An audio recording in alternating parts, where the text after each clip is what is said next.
Hola, ¿cómo están todos? Un abrazo y un saludo muy especial para todos los que están viendo este video. Y el día de hoy les quiero hablar sobre diagnóstico de la insuficiencia cardíaca. Este diagnóstico de la insuficiencia cardíaca voy a enfocarla en varias partes que son muy importantes que usted tenga en cuenta, ya sea desde el punto de vista clínico, desde el punto de vista hemodinámico, desde el punto de vista de laboratorios clínicos y diferentes evaluaciones.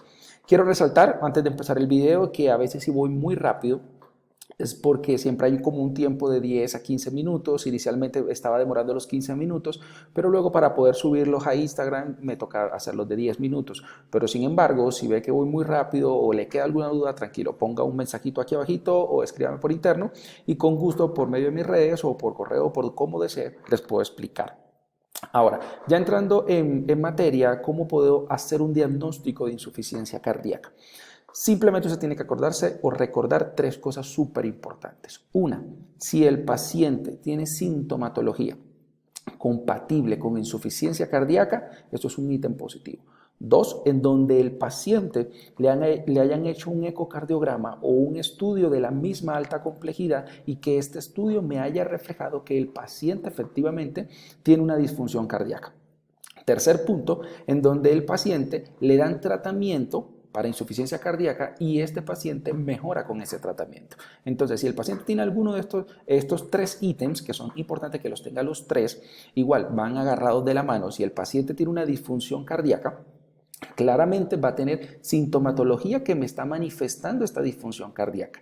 Y si esta tiene una disfunción cardíaca y yo le doy fármacos o intervención nutricional o ejercicio o todo el equipo interdisciplinario da cierto tratamiento y el paciente mejora, pues obviamente es compatible con un diagnóstico de insuficiencia cardíaca. Ahora bien, ¿cómo se puede diagnosticar aparte de estas tres cosas? Es muy importante.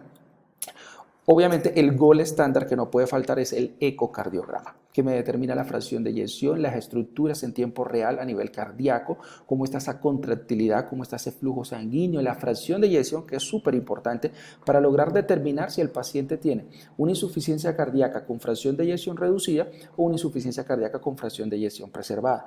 Un rayo X de tórax, un electrocardiograma, una resonancia magnética que es mayor complejidad, laboratorios y angiografías. Muchos me dirán, no es tan necesario hacer tantas cosas, tiene toda la razón. Sin embargo, todos estos estudios que se realizan es para determinar también las comorbilidades o para ir descartando diagnósticos que sean muy similares o muy idénticos a una insuficiencia cardíaca. Asimismo, de nada me sirve saber que el paciente tiene una fracción de eyección por debajo del 40%. Sí, tiene una insuficiencia cardíaca con fracción de eyección reducida, pero la gracia es identificar qué me está conllevando a eso. Por lo tanto, se hacen diferentes exámenes o estudios para decir, lo que el paciente tiene es una valvulopatía que me genera una fracción de eyección reducida y eso es lo que me lo está llevando a la insuficiencia cardíaca. Entonces, le recomiendo este artículo es mío sobre insuficiencia cardíaca, he publicado en la revista cubana de cardiología y hablo unas cosas muy importantes y cosas que voy a hablar en este video. Entonces, en el ecocardiograma, como les explicaba, es el gol estándar para determinar la insuficiencia cardíaca. Principalmente veo la parte pericárdica, la función sistólica, diastólica y si el paciente tiene o no tiene alteraciones como tal en las válvulas. Asimismo, me sirven para el ítem más importante de diagnóstico y clasificación de la insuficiencia cardíaca, que es la fracción de eyección. El rayo X de tórax, que principalmente me sirve para determinar si hay alteraciones también a nivel pulmonar que me podrían estar conllevando a alteraciones cardíacas. Y en este mismo orden de ideas, para determinar de pronto cuando es una insuficiencia cardíaca de larga data, poder determinar si el paciente tiene una cardiomegalia, una hipertrofia ventricular, y esto lo puedo determinar también por el índice cardiotorácico. Puedo determinar también si el paciente tiene alteraciones pulmonares, identificando de pronto cefalización vascular pulmonar, hipertensión pulmonar, si el paciente de pronto tiene las líneas de Kerley, que son asociados de pronto también con un edema pulmonar, si el paciente tiene derrame también a nivel pleural. Entonces voy descartando ciertas patologías que me ayudarían. Principalmente, como les mencionaba, en el rayo X de tórax miramos también en la cardiomegalia, que lo podemos hacer por el índice cardiotorácico. Este índice cardiotorácico, usted toma la placa de tórax y por la línea media, usted lo que hace es medir desde la parte, en este caso sería ventrículo derecho, que es toda esta parte, ventrículo derecho, vería la parte más derecha, lo mide en cuánto sería hasta la línea media. Y desde la línea media hasta el ápice de corazón, hasta la parte más del ventrículo izquierdo. Y mide también el diámetro de la caja torácica. Aplica esta fórmula en donde usted suma el diámetro del lado derecho con el diámetro del lado B y esto lo divide por el C, que es todo desde la caja torácica, y lo multiplica por 100. Y este índice cardiotorácico, si me da por encima de 0.50, el paciente efectivamente tiene una cardiomegalia. Resaltando que en ciertas oportunidades no es necesario hacerlo porque el paciente tiene una cardiomegalia muy grande y es visiblemente enseguida. Además de que, por ejemplo, también tiene un signo de bota que es muy característico cuando es una insuficiencia cardíaca crónica, en donde parece el corazón una bota de zapato, en donde me es claramente y visualmente una cardiomegalia. Les dejo este artículo que también es muy interesante, en donde me dicen también cuando yo miro una placa de tórax cómo se puede determinar un edema agudo de pulmón. No me enfocaré tanto en cómo el diagnóstico de edema agudo de pulmón porque no es la finalidad del video, pero sí es muy importante que lo puedan visualizar y leer ese artículo y de pronto más adelante podría hacerles uno de edema agudo de pulmón, en donde, por ejemplo, cuando estamos determinando insuficiencia cardíaca es para determinar también si hay una hipertensión venosa, una hipertensión de la arteria pulmonar. Mira también si el paciente hay algo característico del edema agudo de pulmón, que son las alas de mariposa, la línea B de Curley, y usted podría determinarla para ir llegando a su diagnóstico. Podríamos determinar un electrocardiograma, pero el electrocardiograma, acuérdense que es muy subjetivo. El electrocardiograma me puede determinar ciertas alteraciones, pero no me podría decir la causa.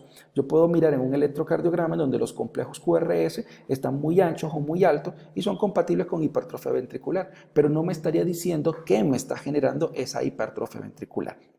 Entonces, es muy barato hacer un electrocardiograma, realmente me podría servir para ir descartando ciertas alteraciones, de pronto si el paciente tiene alteraciones eléctricas que me estarían conllevando una insuficiencia cardíaca, y eso es súper importante de tener en cuenta también. De pronto también una resonancia magnética es muy completa, muy global, bueno, no tan global, pero sí específica para ciertas cosas y es lo único que es un poco costoso, claramente una resonancia magnética cardíaca, por lo tanto no es como que el primer ítem para evaluar, es más de pronto el ecocardiograma. Laboratorios es con la finalidad de ir descartando muchísimas alteraciones, como se les decía. Usted en los laboratorios puede mirar los niveles de sodio, potasio, magnesio, que son súper importantes para la contracción miocárdica. Puede mirar también enzimas cardíacas como las troponinas, mioglobina, la CK, para determinar si hay daño miocárdico, gasometría arterial para determinar también cómo está la perfusión del paciente, si tiene una acidosis o no tiene, o una alcalosis. También es muy importante también mirar esto, los péptidos natriuréticos tipo B, en donde ya se los expliqué en mecanismos compensadores y a nivel de Europa es un gol estándar para determinar y diagnóstico de insuficiencia cardíaca. También tenía una geografía para mirar la parte vascular. De pronto faltan más. También se puede hacer una prueba de esfuerzo para determinar cómo está la percepción del ejercicio y cómo trabaja su corazón. Pero en palabras más, palabras menos, ¿se acuerdan? Llega el paciente y miramos cómo son los signos y síntomas, principalmente enfocándonos en los cuadrantes de Stevenson para ver si tiene hipoperfusión o congestión y darle un estadio. Hacemos diferentes exámenes de laboratorio para ir determinando y mirar las comorbilidades. Determinamos si tiene una falla cardíaca y hacemos un ecocardiograma con la finalidad de clasificarlo si es una insuficiencia cardíaca con fracción de eyección preservada o reducida. Si el paciente en los exámenes de laboratorio todo no sale normal, pues sería otro diagnóstico o otra patología. Como les mencionaba, los péptidos natriuréticos si están por encima de 300 o 500 según las unidades donde el laboratorio se las esté dando, es diagnóstico de insuficiencia cardíaca. Y es característico de que usted sepa que según en pacientes, cuando tienen un factor importante es la edad, otra es cuando el paciente a mayor edad, pues nos van subiendo los péptidos natriuréticos y los valores cambian. También si el paciente tiene una falla renal o el paciente inclusive tiene obesidad, estos valores de péptidos me podrían cambiar. Entonces, para resumen, les recuerdo, saben la definición de insuficiencia cardíaca, el gol estándar principal es el ecocardiograma, es necesario siempre evaluar el diagnóstico exacto del paciente con otros laboratorios y otros exámenes para lograr determinar cuál es la causa y cuáles son las comorbilidades. Existen muchos medios diagnósticos que usted puede ir realizando, pero ya sabe que siempre es con el flujograma que les mencioné. Es importante los 3 ítems para diagnóstico, que son los hallazgos clínicos, basándonos en los cuadrantes de Stevenson, hipoperfusión y congestión, la disfunción cardíaca por el ecocardiograma y si el paciente con el tratamiento tiene una mejoría. Espero que les haya gustado este video, que hayan entendido. Recuerden suscribirse al canal y si tienen dudas, con gusto. Un abrazo, bendiciones.